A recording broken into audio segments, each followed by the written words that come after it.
You Don't Know Ball, episode 5 now, and it's a very special episode because we are joined by Harris Moller, a South Carolina super fan. If you don't know this guy, we're about to play a clip for you in the bottom right here. Just insane passion for South Carolina Gamecock football, especially. And we're gonna get into some Gamecocks football. We're gonna talk their most recent matchup versus Virginia Tech, and we're also gonna get into a little NFL predictions for you guys. So Harris, thank you for joining.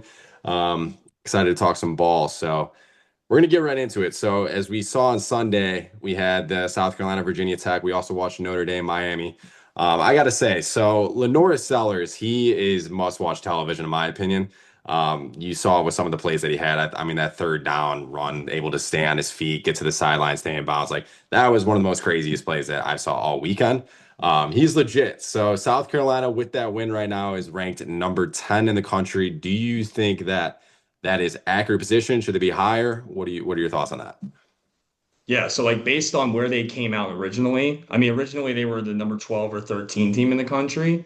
And after what you saw on Sunday, I mean, yeah, you're gonna move them up. I mean, you have teams coming out showing like Texas, showing like Clemson coming out flat. You don't really know what you got with Orange K. Klubnik. And then Sellers goes out there and it's just like, hey man, like I'm here, I'm Diet Cam Newton, like looking like Yeah. spinning, like doing all his things, and he looks really great. And like it's building off of what he did last year. You said that it was one of the best plays that you saw on Sunday. He made a play nearly identical to that against Clemson last year. I mean, he's Mhm. making plays like this all the time.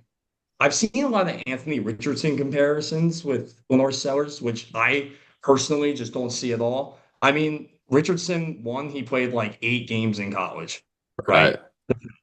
And he's a 54% passer at school, where Sellers already has played more games, already more proven, 65% completion rate. And honestly, just shows the same athleticism that like you see with guys that transfer into the league, like a Cam Newton. So I've seen that comparison a lot, but the team's good. I mean, first off, going to that stadium, Mercedes-Benz, I mean, that place is absolutely ridiculous. If you have not been there yet, it is insane. Easy to get Hmm. in and out. Concessions take like 2 seconds, just a little plug. Yeah. But that place is outrageous. Also, I think that Carolina, they're in a great place. They came into the season like they're really, people might have thought they were overhyped. But like for someone like me that's been watching a lot of Carolina football, knows like a pretty good amount about the team, they look like a 9-3 team to me in the SEC, which is pretty good. What's your take with them? So that's what I was gonna get with you right now. So they're number 10 in the country. They are not winning a playoff game, in my opinion, because they are a three-loss at minimum team. Looking at their schedule, they got one of the hardest schedules in the SEC. I've been taking a look. They are not beating LSU in Death Valley. They will not beat Clemson this year. And now you got to go Oklahoma, Bama, and Ole Miss. They're not taking all three of those games. They're losing to one of those three guys. This is a three-loss team. Even if they do make it in the playoff, they're going to be one of the lower seeds. They're getting bounced first round. The thing with me for Sellers, while he is must-watch television and he can make those highlight plays, South Carolina's O-line is dog shit. They are garbage. And Sellers is constantly bailing out of the pocket. And when he's under duress, he's very inaccurate. He's not a good passer. He's not a good thrower of the ball. And the thing with Sellers that just throws me out is when you start facing good defenses that can actually contain him, I know it's a struggle, but he's not as effective. Look at the games like LSU last year. I think he threw for 160 yards, one pick. Watch him versus Ole Miss last year. Same story. He was not very good. When he goes and plays LSU, what I just saw from LSU and Clemson, that defensive showing in that matchup primetime, he is not beating both of those defense. There's no shot. Those are two automatic losses. And even the Clemson game last year, like that third and 20 run that he had, I think that was more just showing how much of a choke job Clemson had in that game because that was the biggest. If you watch that game, it was like third and 20. I was watched that whole game. I don't know how they let up a touchdown there. That was the biggest. Had him sacked in the backfield. He somehow escapes, scores a touchdown. Then Cade Klubnik drives all the way down the field. It's like second and goal. They can tie it with a field goal, and then he throws a pick. It's like that was the most frustrating game if you're a Clemson fan. I'm not a Clemson fan, by the way, but like South Carolina should have not won that game.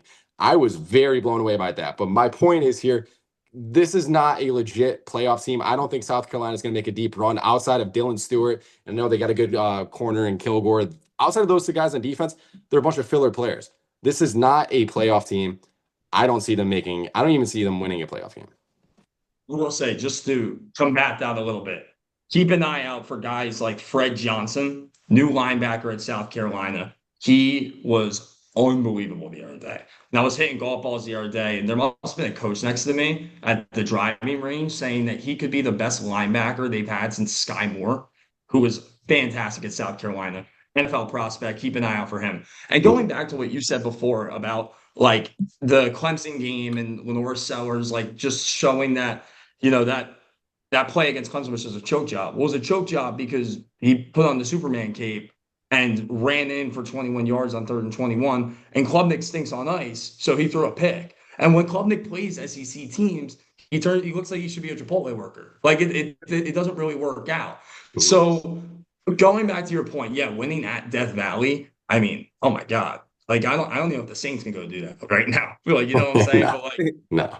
going to Death Valley and winning the game, that's really tough. That's high order. I'll give you a loss there. I mean, Oklahoma's got to come to Williams-Brice. I don't know if you've seen or heard a game at Williams-Brice. This place is not easy to win. And you said in the video before, maybe Mateer's a little bit overrated at Oklahoma. I don't know. We got to see a little bit more out of them.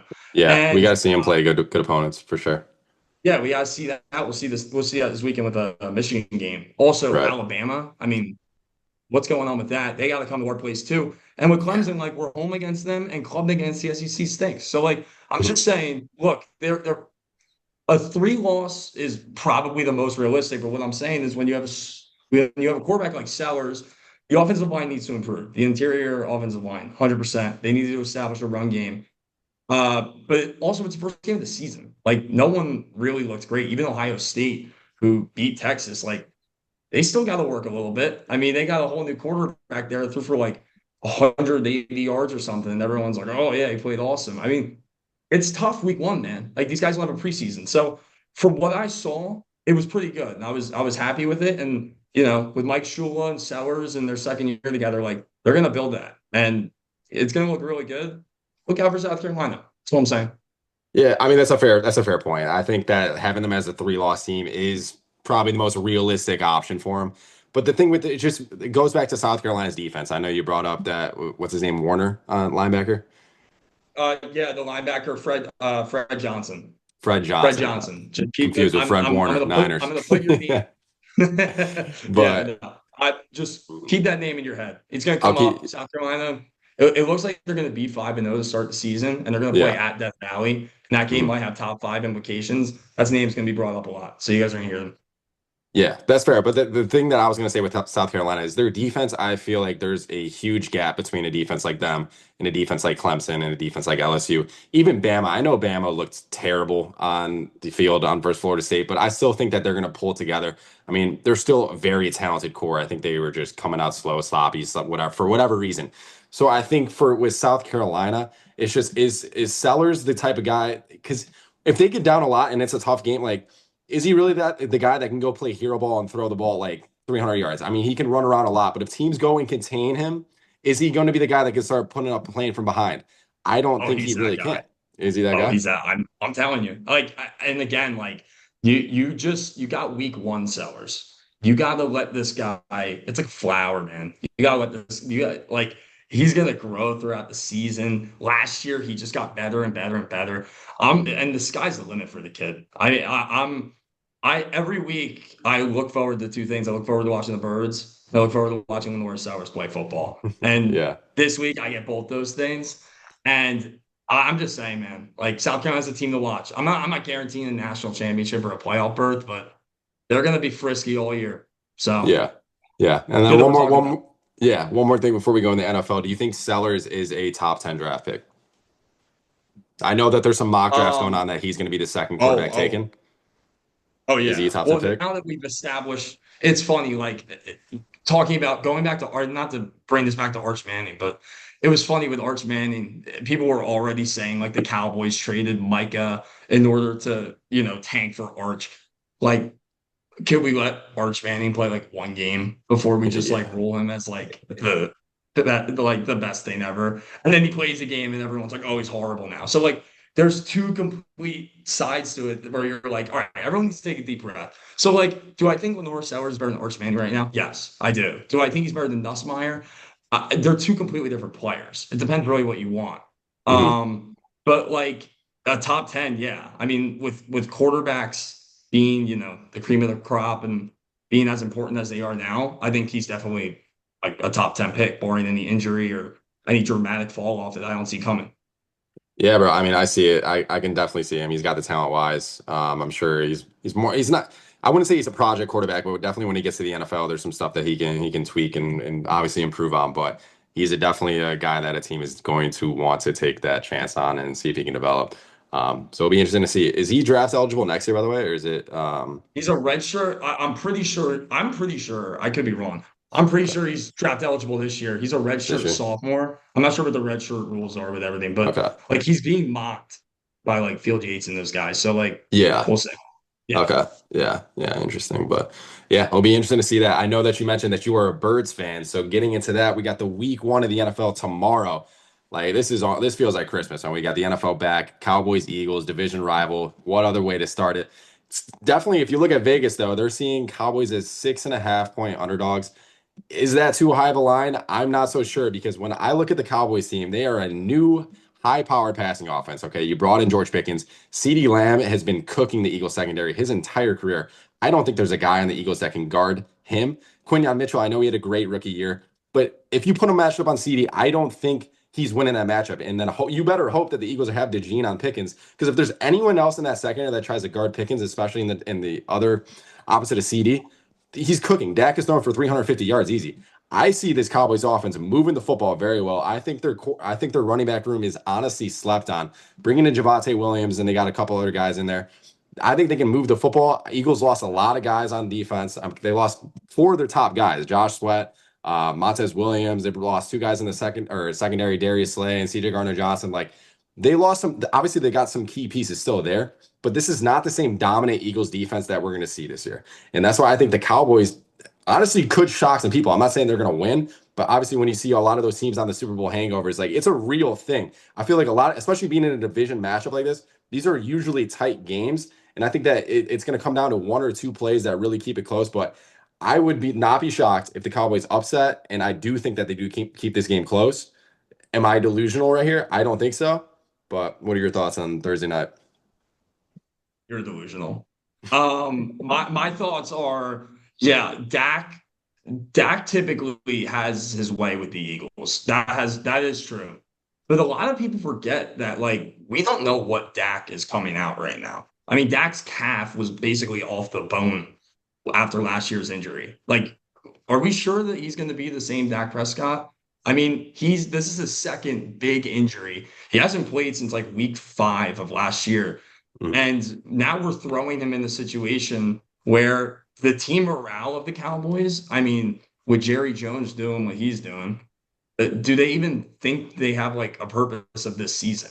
I mean, other than Dak just having like a Joe Burrow type year where that team scores, 35 points a game and loses by a touchdown still, Mm. what really is there? And going back to Super Bowl hangover, now I could be, people might call me a homer. I think Nick Sirianni is the second best coach in the NFL, just behind Andy Reid, of course, because other than, Sirianni did beat him this year, but I'm not Yeah. saying Nick Sirianni is better than Andy Reid right now. That'd just be crazy. Sirianni isn't even having the team, go out for the banner drop tomorrow. Like they have been looking past the Super Bowl. This year is a new team, Like some of those guys that you mentioned are not on the team anymore. That was last year's team. Like Sirianni's got these guys ready. And like if you are just looking at this game and you close your eyes and you're like you envision the score on ESPN or like the post game with Scott Van Pelt or even like the next day on First Take, like like Dallas is getting blown out tomorrow. I don't know if it's by 13, I don't know if it's by 17, I don't know if it's by 20, but like you just know that you're gonna be tuning in the First Take on Friday morning, and Stephen A's gonna have like the dumb cowboy hat, whatever, like mocking the Cowboys, and that's because they're gonna get blown out and they're gonna get their shit rocked. Like this team, the Eagles and the Ravens and the Chiefs, if you want to argue it, they are the best put together teams in the league. And I can argue that Dallas is one of the worst, especially after losing Micah now. What do you think, Frank Vic? Listen, I just want to talk about the Quinyon Mitchell slander. Let's talk about the last time CD went to Quinyon Island, week 10. Like, I don't know who was throwing him the football. I know it wasn't Dak. Say whatever you want. I don't know if it was Cooper Cooper Rush, Rush. whatever it was. 6 catches, 21 yards, bro. Targeted 10 times. They tried to feed him the ball. They're at AT&T. Quinyon locked him up. Like, he locked him up. Quinyon's amazing. I think he's one of the best corners in the NFL. I think the Eagles defense holds their ground because they're so well coached. I think the Eagles blow out the Cowboys. I do think the Cowboys will score a lot of points though, because I think they'll let up in the third quarter or fourth quarter. Yeah, we had some bad quarterback play in those games. So I don't think that you can qualify that. I want to get back to Dak because the last time we saw Dak at a very minimal sample size last year with his injuries. The year before that, he was a MVP candidate. He was top 5 in MVP voting. Go look at the NFL top 100 that year. I think he was top 10. Bro, Dak is a good and then they put Zeke on the O-line. People love to rip Dak. Dak is a good quarterback. He is healthy this year. All signs point to him. Full camp practicing. You saw the clips with George Pickens in training camp. Him and CeeDee, I feel like the aura between George Pickens, CeeDee Lamb, and even Kavontae Turpin right now. This is the best offensive weapons that he has ever had in his career. With Jake Ferguson, too, to sign on. He is the best receiving core in his entire career. Not an overreaction at all. So when you go on the Eagles defense right now, sure, Quinyon Mitchell had a good year last year. He's a great cornerback. So is Cooper DeJean. But I'm interested to see how these guys really respond in year 2. Okay, because I feel like a lot of sophomore slump is also a real thing. And I think CeeDee, if you just saw he got locked up for 20 yards, 6 catches.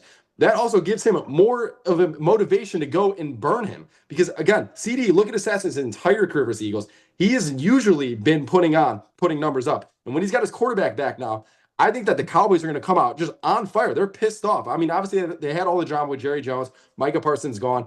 I think that they're coming out. Everyone is counting them out. It's a division game. Like I said, it's going to be a tough game. Everyone is counting them out. They are on the biggest stage right now, prime time. What better way to make a statement than go out and show out the Eagles? And yeah, most likely everyone's thinking that on first take, we're going to see, Stephen A coming out with his Cowboys hat. I disagree. I think we're going to be like, holy shit, what just happened to the Eagles? Because they just looked like they just fucking shit the bed. Like, I think it's a very strong possibility that the Dak Prescott balls out. And this Cowboys defense is honestly slept on. They got a good secondary. Okay, Deron Bland, Trevon Diggs. Say what you want about Trevon Diggs. The dude's a ball hawk. Deron Bland is very good. They just paid him.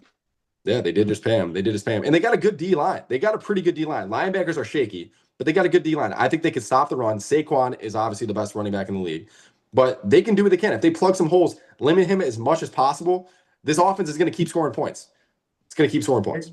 It's going to be tough to do that when their run D is just not great. I mean, yes, you have a guy like Saquon, and let's say they do somehow, they really focus and they load the box and they're like, Saquon, you're not doing anything to us. We're going to make Jalen Hurts beat us, because the media thinks if you make Jalen Hurts try and beat you, that's how you lose to the Eagles. Well, go ask the Chiefs that. I mean, Jalen Hurts won Super Bowl MVP. They grilled him through the air. If you're the Cowboys and you're Brian Schottenheimer, who, for people that don't know, that's the Cowboys coach right now. Jerry's so cheap and old right now, they hired a guy named Brian Schottenheimer as their coach instead of some big name or keeping McCarthy like they should have. Brian Schottenheimer is going to go into Philly, game 1, divisional game. When they're dropping the banner and beating Sirianni in his place, there's no chance. And even if they do stop the run, I got AJ, I got Goddard, I got Smitty. You can't do it right against the Eagles, man. I mean, this team is too good. And yes, they're going to score points. Sure. It doesn't matter if you score 24 if the Eagles score 45 and they still cover. I don't see it. And I know deep down, if both of you close your eyes, you don't see this being close. I see ML football posting Dak working at McDonald's memes right now. It's what I'm talking about? But yeah, we'll see. I mean, I think it's gonna be close, dude. Dak is 9-4 in his career, but versus the Eagles, by the way. Wow. As I said before, Dak's been good against the Eagles, but man, this is the first game off an injury. He hasn't played in a year. Mm-hmm. And now Jalen Carter's gonna be in his face. Love that. It's true. I'm excited for tomorrow. It's gonna be sweet. It's gonna be fun. I mean, you never know what can. It's week 1. We don't know how these teams are truly gonna work. We don't really know. That's what makes it so fun because we could talk all this shit about the Eagles and Cowboys, but we don't know how they're going to look until week 1. So it's going to be a fun one. Yeah, that's It's why I going to be love the fun. NFL. I love divisional matchups. I think this is awesome. Speaking of another divisional matchup, Chiefs versus Chargers. I'm a Herbert guy. Harris, I know you're not.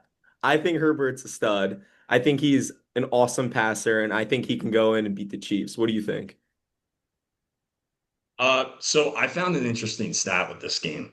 Just like for all the people that are interested in like lines and line movement and stuff like that, the line's currently Chargers +3.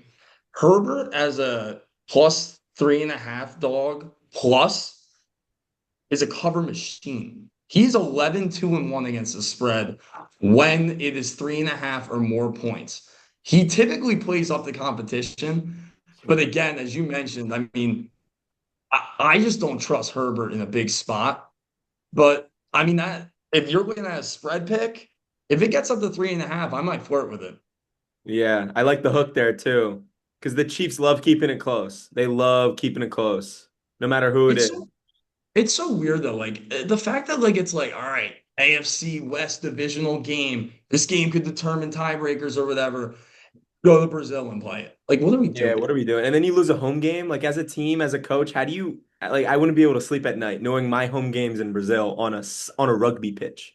Like what are we doing? Bro, the Brazil game is the biggest money grab ever. I mean, you saw last year the guys couldn't even leave their hotels. I think they were basically trapped in there.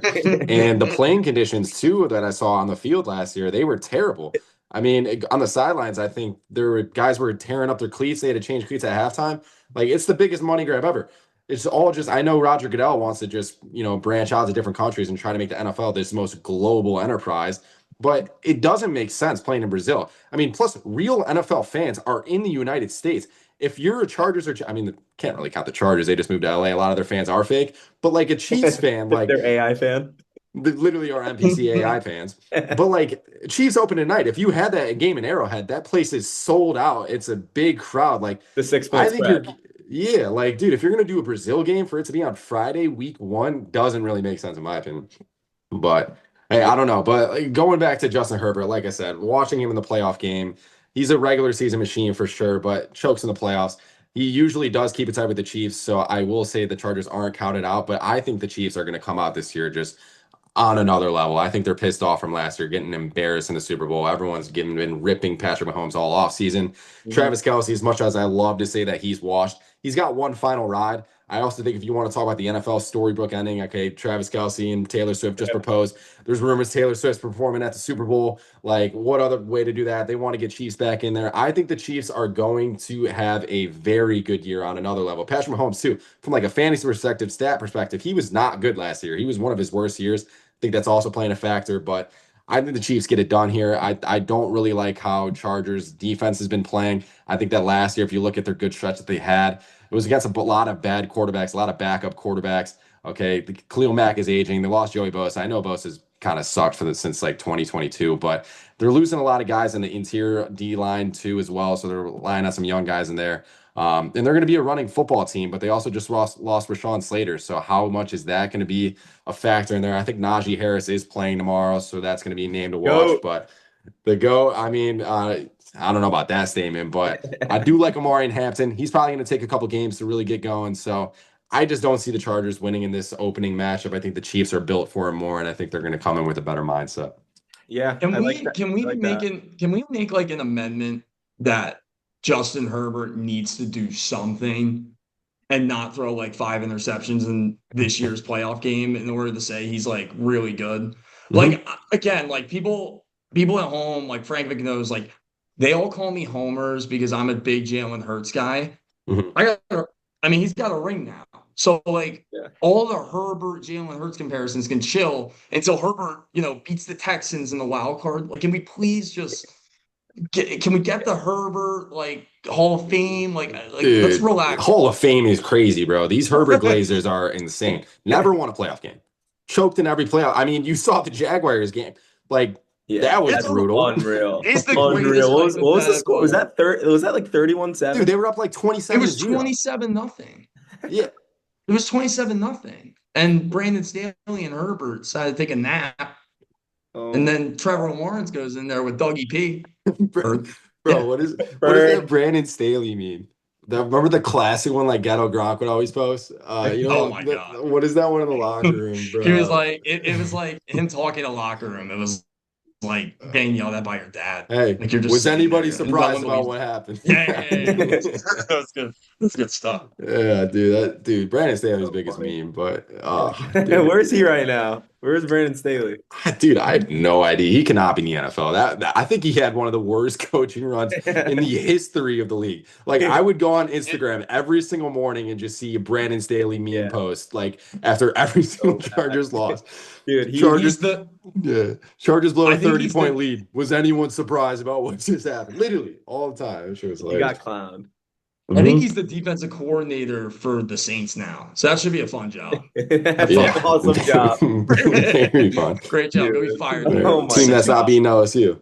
That's awesome. Yeah, no. I'd rather be the offensive coordinator for the Giants right now.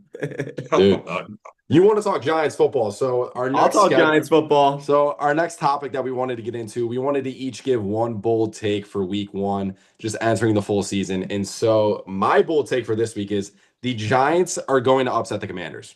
That is not a crazy take, in my opinion. If you think that's crazy, you're really out of your mind. The Giants are going to beat them. This is a division game. They played them when they played them twice last year. It was some tight games. In fact, if Malik Neighbors catches that pass on 4th down from Daniel Jones, they ice it and they win.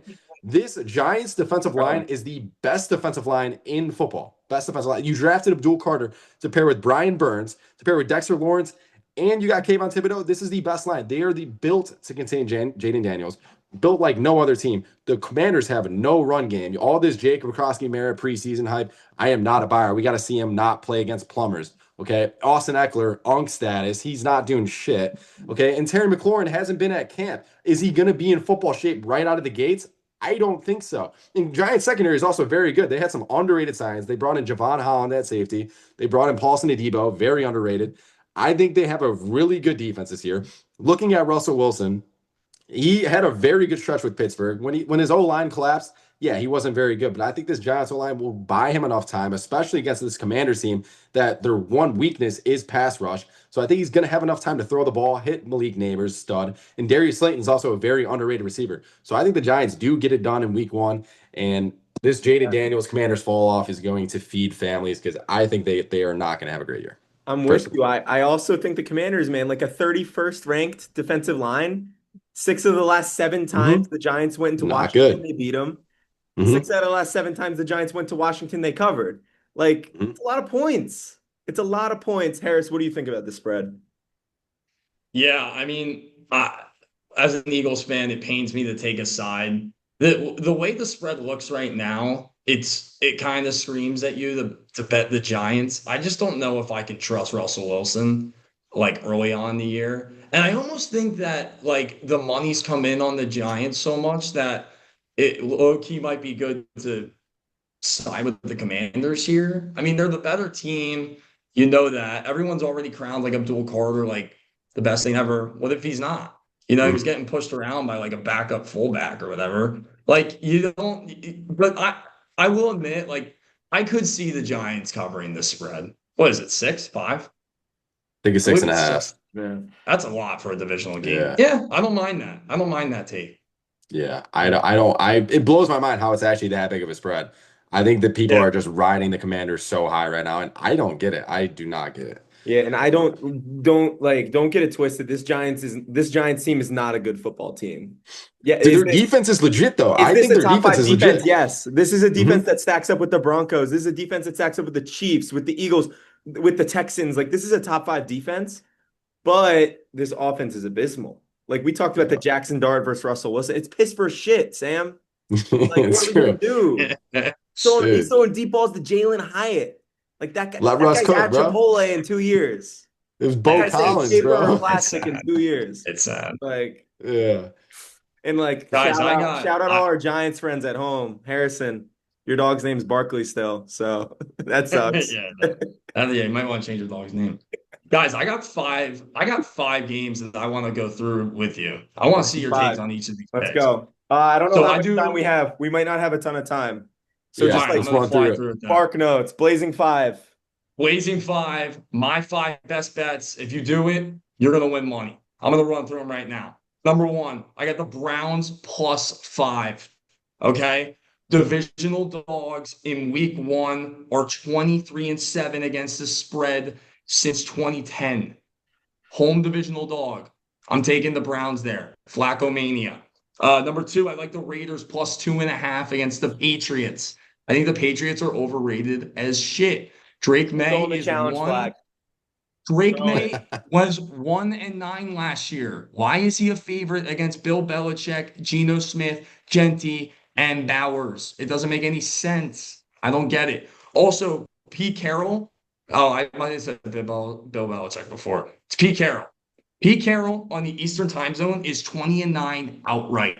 Give me them as a dog. The Lions +2.5 against the Packers. This line's changed a ton since Micah Parsons came on the team. I didn't know Micah Parsons was worth 1.5. Are you kidding? He needs to get a back injection to even play in the game. Who knows if he's going to be healthy?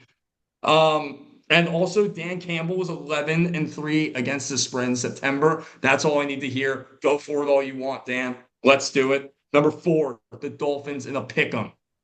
It's a pick'em right now. A healthy Tua with that Colts secondary in September before the Dolphins give up when it's cold out. Give me that as well. Yeah, we got 3 games of 8-chain. Bet the Dolphins. We got 3 games of 8-chain. Love it. And the Eagles tomorrow. As I said before, they are going to blow them out. I got it at 8. Bet it while you can because it might get to 9 or even double digits. I like the Eagles huge. Any of those games you guys thinking of? Any thoughts? Harris, I love it. Tell the viewers, why should we bet the Blazing 5? Like, what kind of track record do you have? Oh, yeah. I got a track record. I got a Twitter account, Blazing 5. We track it. There's proof. I'm 63-49 for all time. I'm a shark, and I'm giving you guys these picks for free for now.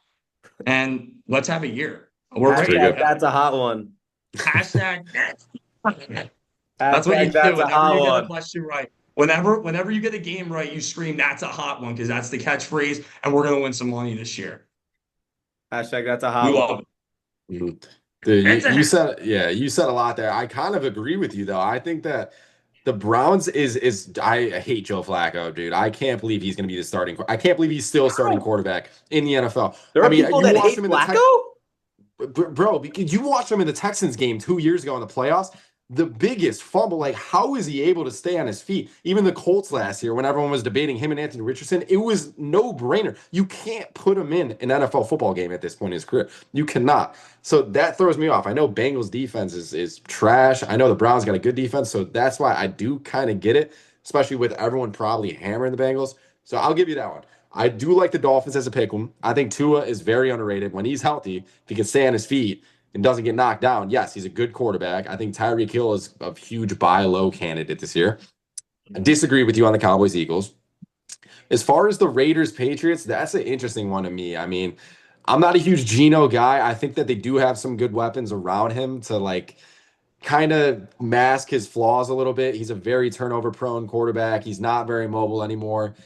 Probably going to just dump checkdowns to Ashton Genti all game. The Patriots probably had the best offseason in the NFL, no doubt about it. Are they going to click right away, though? So that one's kind of a toss-up to me. And what was the second one that you said? The Lions. The Lions. That's the one I disagree.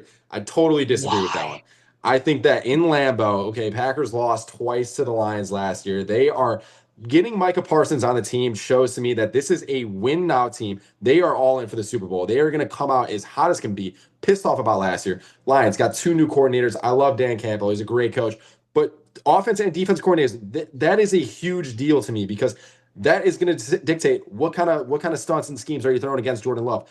Are you able to draw up quick game passes? Because the Lions' interior offensive line, by the way, is terrible. They lost 2 guys. There are a bunch of injuries.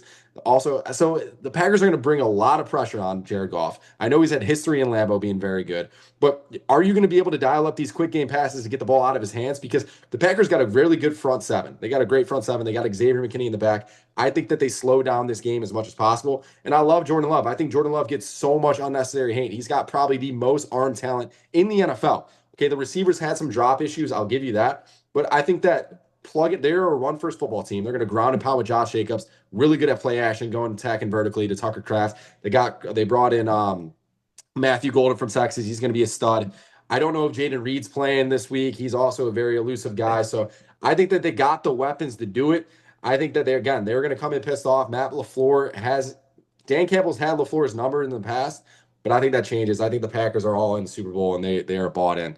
Listen, I love all this. We're wrapping this up in 45 seconds. One thing I have to say to counter all this, Harris doesn't miss often. Last year, he thought Lions was going to be a bad team. He thought they were a huge fluke. I think he was 1 year premature. I think this is the year of the Lions' downfall.